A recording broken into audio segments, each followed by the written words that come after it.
ओ shit oh shit oh shit.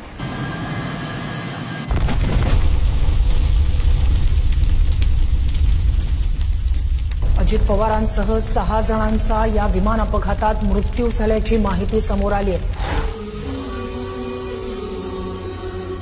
जोपर्यंत माझे हातपाय हलतात ना तोपर्यंत तुमचं भलंच करीन, बाकी काय करणार नाही. मी काम करून दाखवलं, मी कामाचा माणूस आहे. मी सत्तेसाठी उभा राहिलो नाही, मी उभा राहिलो कारण महाराष्ट्र थांबू नये.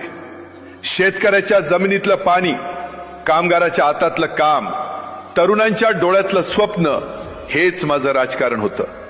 निर्णय कठोर झाले, आवाज चढला, कारण वेळ कमी होती आणि काम प्रचंड होतं. मी कधी सोपा मार्ग निवडला नाही, कारण सोपे निर्णय महाराष्ट्राला पुढे नेत नाहीत. लोकांनी माझ्यावर राग धरला असेल, पण मी कधीही महाराष्ट्रावर राग धरला नाही. हा महाराष्ट्र माझं कुटुंब आहे आणि कुटुंबासाठी माणूस शेवटपर्यंत उभा राहतो. आज जर माझा श्वास इथे थांबत असेल तर मला एकच समाधान आहे, मी महाराष्ट्रासाठी जगलो. माझ्या नंतरही काम थांबू देऊ नका, कारण सत्ता येते जाते पण लोकसेवा अमर असते.